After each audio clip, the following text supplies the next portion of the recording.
Hello and welcome to Chinwag. I'm Kim from Pooches Galore, And I'm Carla at Completely Canine. and today we are going to chat about the miscommunication between how dogs communicate with dogs and how humans communicate with humans, and therefore how humans communicate with dogs. Yeah, Yeah, for sure. That's a great way of putting yeah, it. because that is the problem, isn't it? The way dogs communicate with Hmm. dogs and the way we communicate with other humans, they Yeah. don't align all of the time. Yeah, and that's how we get these little or large conflicts Yeah, because we're not communicating with each other well or listening. I think it's also the listening. I think it's more Mm. so the listening. Yeah, I think it's the listening. I think it's yes. not, and we're going to talk about that as well, the kind of the calming signals, the subtle signs that dogs give off that say, Mm. "Oh, I'm not very happy with you doing that." I think it's But also maybe that like the ignorance of not wanting to understand how another species communicates and expecting them to communicate the way that we do, interesting. maybe. Let's get into it. Let's do it. Let's do it. So I think something that I see quite often is that my dog bit me out of the blue. Mm-hmm. I think that's Yeah. really interesting because biting is really a really risky behavior for dogs to exhibit. Yeah. And so it's very rare. I'm not saying it never happens. Mm.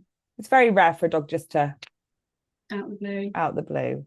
Yeah. Normally, there's been a series of events or things, Mm. miscommunication that has led to that point. Yeah. And then when you ask the person what happened before, it then suddenly turns into my dog bit when. Yeah, So there's usually a context yeah, or an event or like a trigger that happens a lot or something that actually for dogs is quite rude and they've yes. asked for that to not happen. They've given off probably even space seeking signals and they've been ignored because perhaps a human doesn't know how to read them. I think that's fair. And I do think that as trainers, it is partly on our shoulders to educate. I mean, obviously, that's what we're here for, doing this podcast Mm, for, but partly is for us to be on, the side of the owner communicating how their dog is communicating to them. So we're like mm, the translator, then we need to yes. teach the owner how to read their dog. Yeah. Because often I'll say, "So what happened last time you tried to groom your dog?" And they'll say, "Oh, well, they growled at me." I'll be like, Yeah. "That's why they bit, Yeah. because you didn't." Yeah. And if you keep going back, if Yeah. you've got a savvy enough owner, they will realize that there was space Mm, seeking, calming signals being given 6 months ago. yeah. I always think like from my own point of view, because I'm not a very tactile person generally.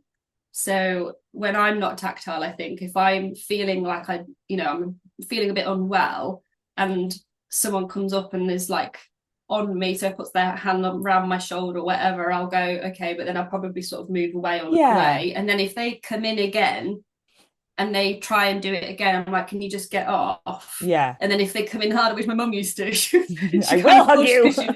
You will hug me. I was that child that was hugged to death.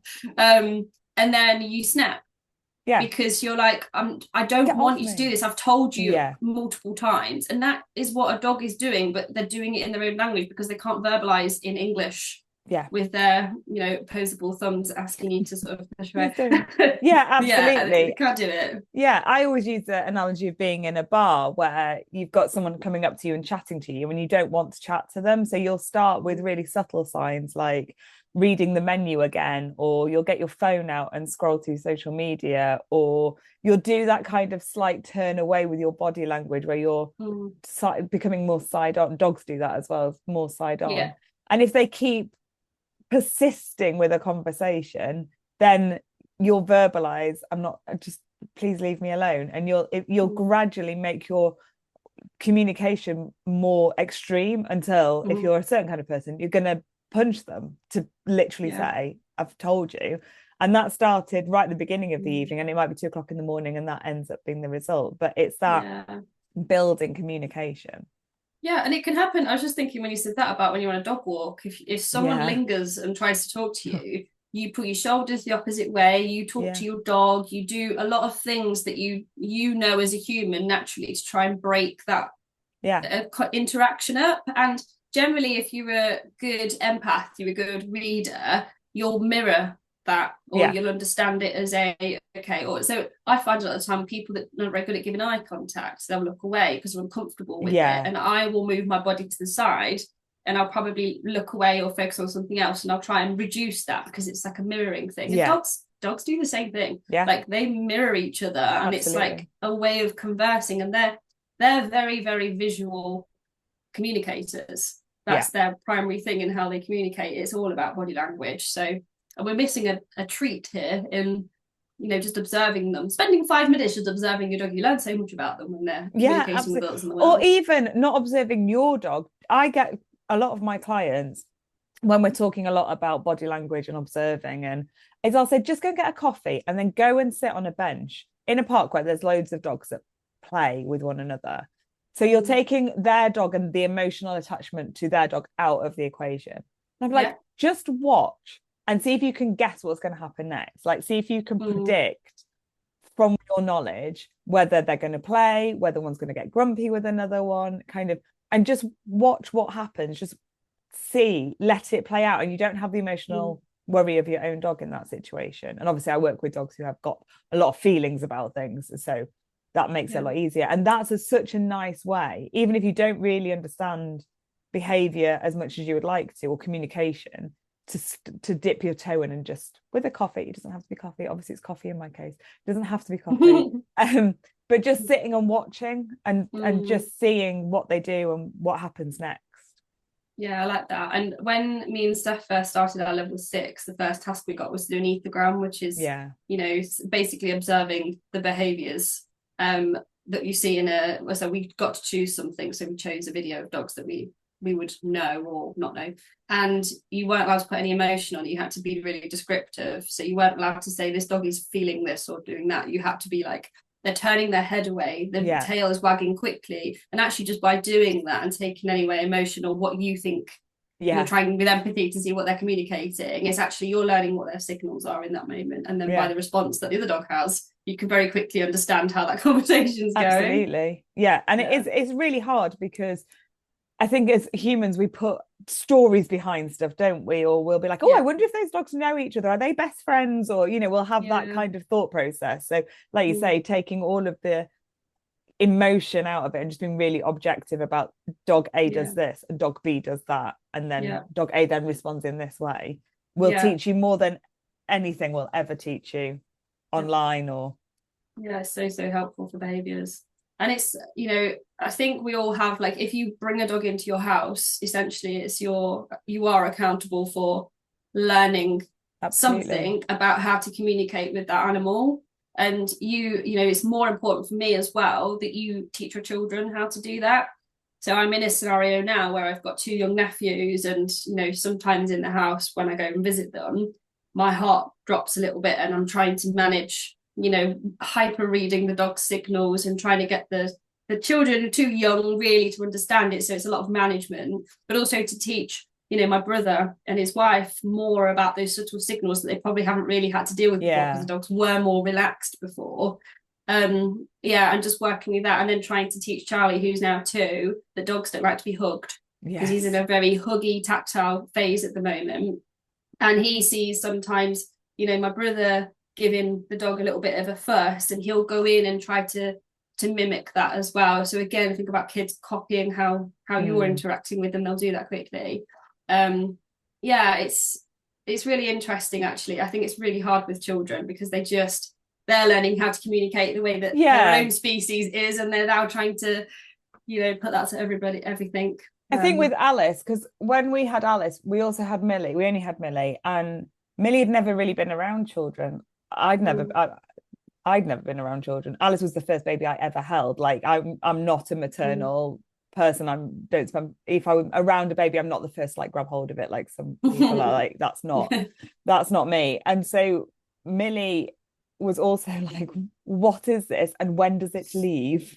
Very much same with mirroring my thoughts, but I could see where she was coming from.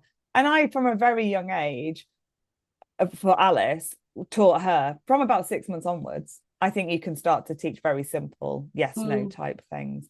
Yeah. Rewarding when she stroked Millie nicely, Yeah. and rewarding Millie for responding appropriately, Yeah. and just built it up from there. Like, I think young children can learn from a very young age if you're very consistent and very simple with them. Yeah, yeah, I do agree with you. Especially as soon as they can move and grab, then you have to be on it. Yeah, yeah, I completely agree. And it's exactly what I advocate. And I think there needs to be maybe more on that to help parents as well when they... It's two-way. You teach the child appropriate behaviours and you teach the dog appropriate behaviours, and you match it compared to the level of the individual. Yeah. You know? So when you're saying about Charlie being 2, obviously he can do a lot more complex things. He can understand instructions to a higher level, but you can do it quite little. And more so using dog training techniques. When the younger the child, the more dog training techniques you can use, because you're not using verbal communication as much. They don't understand. You're using very simple praise, reward, and redirection. Yeah, that's exactly what's going on at the minute. Yeah, I think I was quite lucky with Alice because I'm not maternal, and I know absolutely, I didn't read a parenting book or anything. I just was like, I'm just going to see what goes. I only had my dog training to fall back on, and I used it. Yeah, got your clicker out and everything. Didn't use a clicker, but I did use marker words, and I did use rewards, and didn't punish. Like when we were doing toilet training, it was exactly how I would do a puppy. Jar of chocolate buttons outside of the bathroom. And did you do chocolate buttons? Love that. Because they're really little. Yeah. And I never had an accident. So maybe you should write a book on it. You should write a book on how to train your child like a dog. Yeah, you're talking about how different they are at the minute on this call, but you're also talking about how similar they are. Same to train. But I don't think they're different. I think young children and dogs are very similar. Very similar. Yeah. I think the way that they communicate can be different, but I think fundamentally I think we're all animals, so I think we're all it's still that kind of impulsive, what works for me nature, isn't it? Primal nature. Yeah. So I think you can start quite young with them to build that positive relationship. Yeah. So I mean, we could probably do a whole thing on what calming signals are. Should we just shoot through like a handful of them, things that people can watch for if they're not sure? Let's go for it. Lip licking. Lip licking is probably one of the first that you will get. It's quite obvious when you know when to look for it. Yeah. So it's keeping an eye on that. That's a little signal. You usually get it with a bit of like a whale eye. Head turn. Yeah, head turn, whale eye, maybe yawn. Yeah, I'm just going to put a caveat in that maybe we should have said before. These are all in context. So if you put a big juicy bone in front of your dog and they lick their lips, chances are they're just looking forward to the food. Yeah. If they are all curled up in their bed all snuggly and yawn, they are probably tired. These are all things like if you're approaching a dog and they start to do this, like, so they're all in context, because you will see a lot of these. Yeah, all day long. It's interaction, isn't it? It's when there's an interaction taking place, whether that's further away or closer. Yeah, absolutely. Social interactions. Yeah, a little head turn away from you, just a no thank you head turn. Yeah. Nothing dramatic. It'll just be a couple of inches away from you in one direction or the other. I've got going off to sniff as well. So sniffing something to the side or sniffing anywhere, and usually what you'll get with that is you'll get an eye looking up. Yeah. So sniffing on the floor with the eyes looking up. Yeah. Yeah. Yeah. Scratching, similar vein. I'll have a good old scratch, but I'll be watching what you're doing at the same time. Yeah. Yeah. Some dogs going off to drink or just doing another activity. Fiddling about, I call it. It's faffing about, where they'll go and get a toy, or they'll be silly, they'll be goofy. Yeah. You see it at the vets quite a lot, that one, I think. Whale eye. We've not mentioned that one, have we? That's where for a lot of dogs you're not. Oh, did you? Sorry. Not in detail. Carry on. Oh, okay. I was just going to say, for most dogs, you'll not see much of the white of their eye, but the whale eye is where you see kind of more of a crescent moon of the whites, and it tends to be the head's looking one way and the eyes are looking at you. Yeah, unless you've got like a bulgy eye dog, then it's Yeah, really there's hard to all, tell. yeah, pugs don't do it quite as often, but they No. do still do it. I'm working Yeah. with a pug at the minute, and they definitely show that. What else have we got? Sitting can be one. Sitting or lying down. Sitting or lying Yeah. down.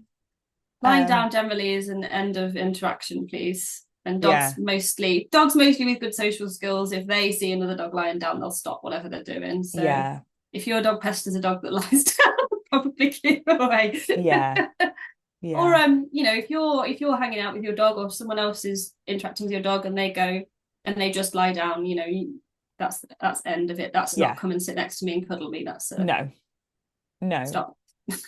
Yeah, that's I've had enough. Thank you. Yes. That was too much, and now I need a little break from it. Yeah, sure. So then with this, I guess my initial thoughts were about how we greet, because this is something Yeah. that I have to go through with quite a lot of new dog parents, because there's a lot of conflict when trying to build relationship, because they're trying to interact with the dog in the way that they know, and the dog is I don't know, thinking other things about it. And you've mentioned a few times before, is bringing that hand in to come and touch, sniff, or put the hand anywhere near the head. Yeah, it is my don't know, it's a bugbear of mine. Dogs have an incredible sense of smell. Incredible. Unlike ours. Like if I've got a new perfume on and I want you to smell it, I'm gonna stick my wrist like underneath your nose, because probably that's the easiest way for you to smell it. Dogs do not need that. And that hand coming into their face can be really intimidating. They can smell you from quite far away. Yep. They don't need it in their face. Yeah. Like, I know it's highly trained dogs with scent work, but there's some like comparisons where they can scent the difference between 2 grains of sand. Yeah. And they can smell I think it's a teaspoon of sugar in an Olympic sized ball. Like that's how good their nose can get. Like they can smell your sweaty armpits across the field. Not even sweaty, they can smell your freshly showered armpits across the field. Yeah. I read a stat once, I don't know how true it is, but their sense of smell is so good that if it was equivalent to our eyesight, then you and I could see the Statue of Liberty on a clear day, taking out the curvature of the earth and all of those annoying variables that would make that not work. That's like, imagine being able to like look out your window and see the Statue of Liberty. That's pretty impressive, isn't it? Like it is insane. I'm like, guys, the earth is flat. Oh, that's a whole yeah, I love it when the flat earthers disprove their own. Anyway, that's a whole different thing. But yeah, like I think because our sense of smell is so bad, like if you go into a supermarket and you can smell bread, that's because they're pumping it out. That's how bad our sense of smell is. And so we don't have to get up close and personal. We can keep our distance, and generally generally as well, when you're putting your hand towards a dog, it means you're leaning over them, because you're leaning forwards. Intense. Yeah, and actually for a dog to come in face to face, head on, direct is super, super rude. It's inappropriate. So I'm not saying turn, go around and sniff your dog's butt. Imagine if that was our advice. We'd like you to go out and sniff some butts while you're out there. Crack on. I don't know. A lot of trainers out there seem to think that we need to speak to dogs the way that they speak. So therefore, if you're going to start doing that and being how their mother apparently was with them as puppies, then you need to start sniffing butts, because that's how they talk. But anyway, that's also another. That's another. We could go off on that one. We could tangent all day on that. Yeah, I mean, you probably have the same, but a lot of people, when I go and work, especially with kind of nervy dogs or dogs that are not people dogs, the owners will say to me, oh, they don't normally react this well to people. They don't normally like ask for humans' attention. And I'm like, yeah, it's because I've paid them no attention for the last 15 minutes, and they are literally like, this woman's weird. Why does she not love me like everyone else? Yeah. And actually by taking a step back. Yeah, or the other way, they've gone, oh, there's no pressure in this. Yeah. Like I can go on my own speed, I can just go and sniff her feet and she won't move. Yeah. And that's like so important. It's international rescues, especially, like I think it's like a cultural thing with us where we feel, because we think it's rude to not say hello. Yeah. So maybe it's because if we don't acknowledge every unit that is in that greeting, so dogs, kids, whatever, that we feel like we're being rude if we ignore. And I think first few times I started going around people's houses to do like behaviour sessions, and I was ignoring the dogs. Like even I felt a bit like, oh, it does feel weird. I feel horrible about this, but I'm going to ignore your dog. And I think they're a bit like, oh God, ignoring me is really rude. But actually, to the dog, it's the best thing ever. Like you can just be. We're trying to teach dogs to be more neutral around other dogs. We can't seem to do it. No, no, not at all. Maybe we should try. Yeah.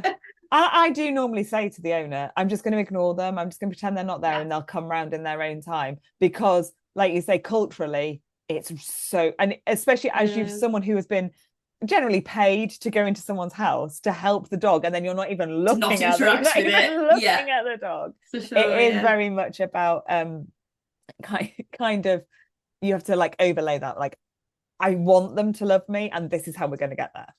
Yeah, definitely. And then it's this like, on top of that, it's also this, oh, the dog's afraid or the dog's nervous of something. Or you go out and you meet somebody else and you say, oh, the dog's nervous. And they go, oh, it's okay. It's our need to comfort and nurture. Dogs love me.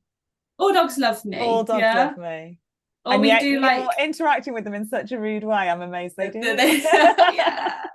And it's like this, to nurture somebody, a person, we go in and we make everything about them, and we want to embrace them, and we want to make them, comforted. And actually for a dog, some dogs like that, and more so with familiar people that they trust. But like with a stranger, if you go in and you go like that, they're going to be like, oh my God, what is this giant thing doing? It's staring at me, it's leaning over me, it's trying to touch me, and I'm already scared. So well, I often say that. I often say, if we go in and we're a bit much for the dog, it is like if I turn up for an appointment with clients I'd never met before, I go in hugs and kisses. And like that would be really inappropriate. That is an odd behavior for a professional going to your house to do. And so it is just the same. We have to remember that there are polite, kind of more formal greetings, a handshake, a hello, that kind of thing. And then there are the really familiar greetings, the hugs, the kisses, the whatever, depending on the relationship. And dogs have the same. You have like a slightly more formal greeting with a dog you don't know, and then you have a different greeting with dogs you do know. Yeah. And you have to learn which and where is appropriate. Yeah. And you can do that, but you've got to start observing. You do have to start, and you have to start from a position of not interacting, and then build it up. Yeah, and I think a really good way of doing this is starting with your own dog, where you just work on hands off.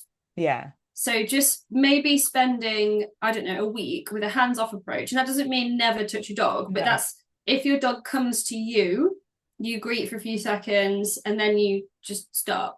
And you see what your dog does, because if you start greeting your dog and they head turn away or they lick their lips or anything like that, then you stop and you see what happens. And if they come back in and they're pawing you or they're trying to get closer to you, then it's a consent. So even something like that's a really good thing to start with. Yeah, and even if they don't offer calming signals, or just do it for a couple of seconds. Just give them a little stroke and then just stop, and then just see what they do.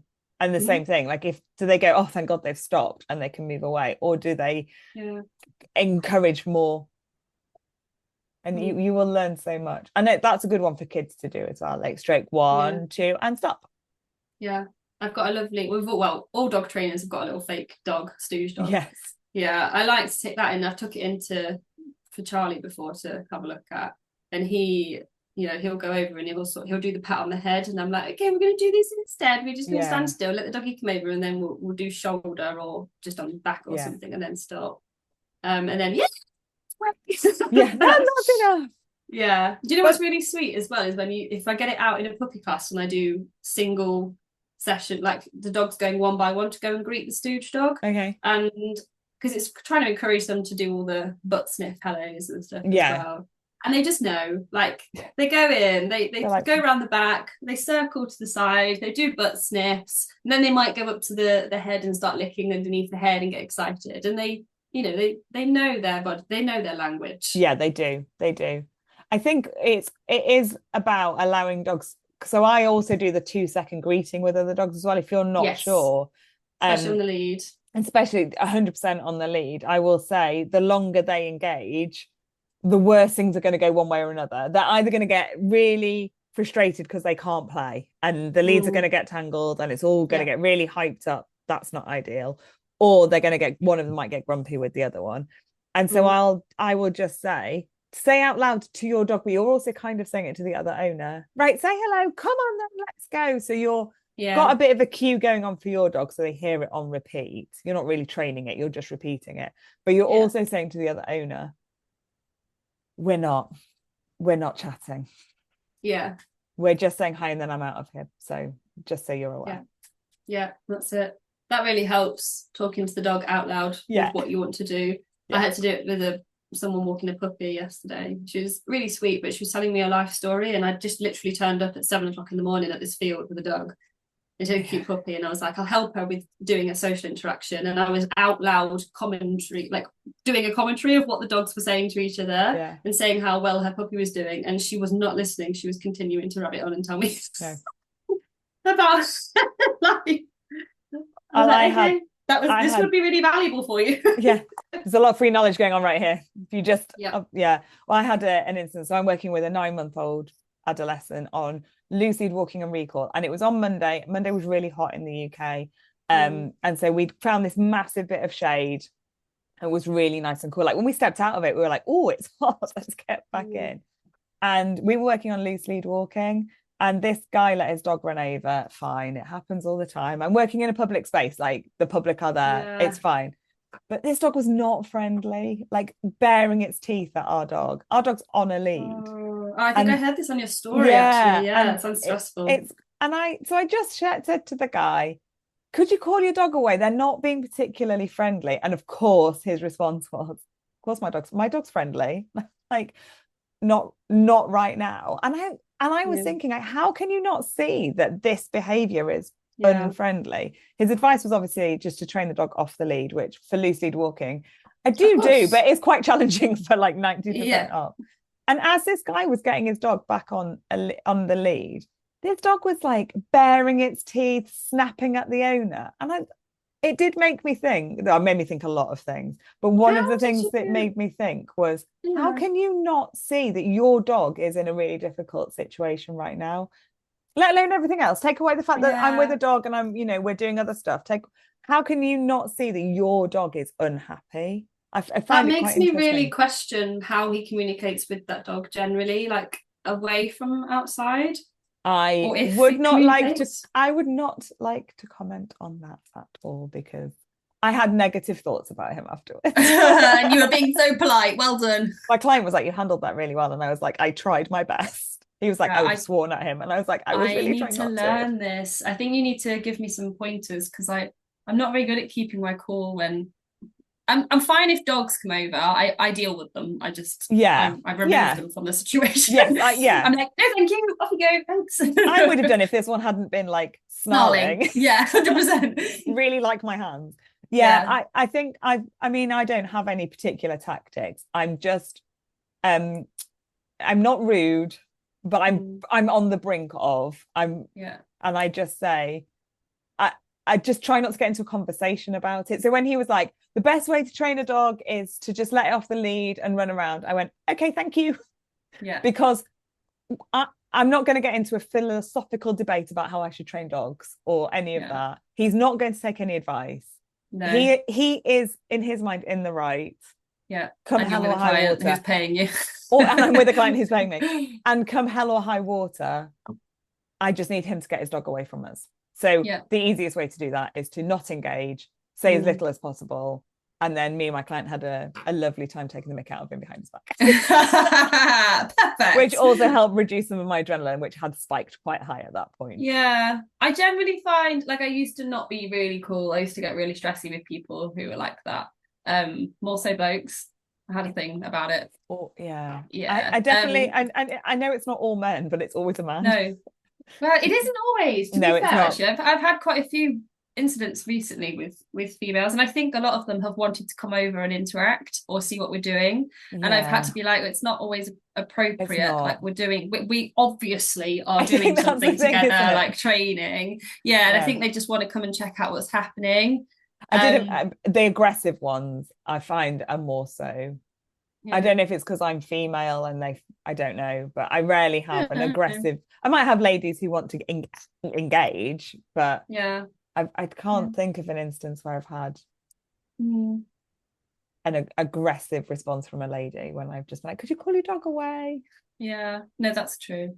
I've yeah, when I Different speak to clients interactions. about it, I always say do as I say, not as I do, you know. Yeah, So the do as I say is usually to give people an instruction that's yeah, helpful. And it's the same thing with training dogs, right? Don't tell them what not to do. yeah, Please, you know, don't let your dog near, yeah. that's not very helpful. Whereas saying to Please them, call your please dog take your away. dog on a lead, please Yeah, call your dog away, please give my dog space. If yeah, you instruct people for a reason, like they are more cooperative, and you know, I think yeah. that does help more than not.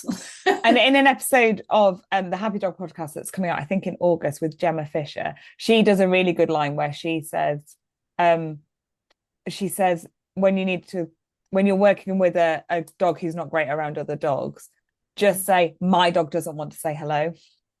Yeah. So instead of Yeah. saying my dog's not friendly, because then you get the response of my dog is, they're not obviously going back to the picking up on signals, that's being missed.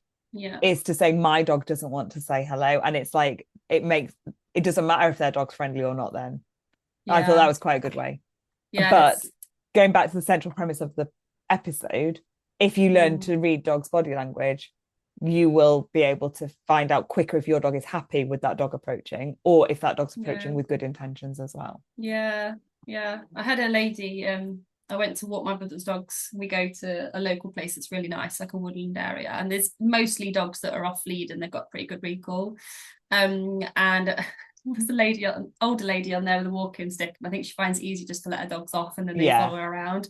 She's got a lovely old lab, and then she had this little tiny black terrier that was probably no bigger than my water bottle, and all he was just a pair of white eyes because I couldn't really see him. And Oh, bless. one of my brother's dogs stays on lead because she's part husky and she's a rescue, so I'm Okay, very fair. careful with her, but she's super friendly. And this dog, no kidding you, started coming towards us from about, I don't know, probably 12 meters away, and he was crouching down and then shuffling forward and staring her down, like proper stalking her, but coming head on. And she was kind of like looking away, backing up a Oh, little bit. please no, And I please was no. like, yeah, I was like, can you call your dog, please? And I stood in front of her because I was like, Yeah. this is going to be really inappropriate. And this dog flew forwards at her, barking, barking, barking, Yeah. very terrier, like 0 to 100. Got right up in her neck and was barking, and then ran away again. And the woman, I was like, can you please call your dog away? Because that's really inappropriate. She's like, oh, it just likes to chase. I'm like, excellent. Right. Then, sorry Yeah. to interrupt. Don't mind me. Yeah, my poor Attached to dog was this just dog like, on oh a my God. lead, Yeah, like literally. littering around. I've got a husky Yeah. running around in circles around me, tying me around a tree. And then the other thing I'll say is, yeah, my dog might snap or something like that. And they'll go, it's all right, they need to learn. Oh. And I go, I don't want my dog to be the one that needs to teach them. Teaches them, yeah. I just, yeah, there's so much. But I do think it all comes back to this fundamental thing of we're not very good at reading dogs' signals when we are approaching. And we're also not very good at working out whether an interaction between two dogs is going to go one way or the other.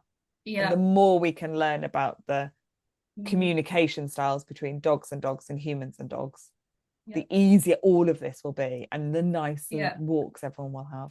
Yeah, and I think a lot of the time dogs have learned that the early signals are not listened to. Therefore, you do start to get some unpredictability and quick reactions when you do have your dog on the lead and they're greeting, because in the past it's just not worked. No. So they skip those steps and they move up to the space creators. So that's worth thinking about. And I also just want to note that regardless of whether you can read body language or not in dogs, please never ever let your child run up to a dog to say hello to it, because this seems to be a thing, and it's so stressful and it happens a lot. And I think that parents not giving kids any warning about that is, they're going to get themselves bitten. Yeah, So absolutely. I see that a lot. yeah, I've been chased, not chased, like, but pretty much round a field by a by parent and their child. child. Oh my Like, goodness. and I was like, oh, my dogs don't say hi. No, thank Yeah. you. Yeah, so my background is I was bitten around the face by a family dog actually as a child. So that was even a familiar dog. Yeah, And so I have to admit I'm quite urgent with my warnings when it comes to yeah, kids approaching the space. If the parents really look like they're not that bothered, I will just say this dog will bite your child if they come over. yeah, And they very quickly pick up their child and move them because I want them to have a sense of urgency yes. about it. And, it's not like that dog's going to bite, but I don't know. And I don't know what's also going to to have a happen. thought the next time they see a dog as well, not just Yeah. deal with the dog that you've got at that time, Yeah. but the next dog that they see, they're not Yeah. maybe going to think about like, oh, I just let them go up to that dog. Yeah. Hopefully. Hopefully. Oh, on that Yeah. cheery note. Got cheery notes. There we go. Well, I hope we've learnt a bit. There's quite a lot of really good resources out Yeah. there for learning about dog body language, calming signals, and the Lily Chin's book is really good. I think it's a Yeah. really nice one for kids as well because it's a Yeah. picture book. So that's Doggy Language by Lily Chin. I'll post it on our stories as well after this. Perfect. And then yeah. Fab. Amazing. Yeah. I do think though, just spending time watching is, yeah, especially if you've got the book or a handout or something, and you can go, oh yeah, I've seen that, and I've seen that, yeah, and I've seen it's that. a reference point. It's so nice, and it's how most trainers and behaviorists start. We've all done it at some point, kind of sat and watched and been objective about it. I spent 2 days at uni doing exactly that. So yeah. Awesome. So enjoy. Any questions anyone has, like, let us know, because we're more than happy to share our knowledge on this as much as possible. Yeah, fabulous. for sure. Until next See you next week. week. Bye. Bye.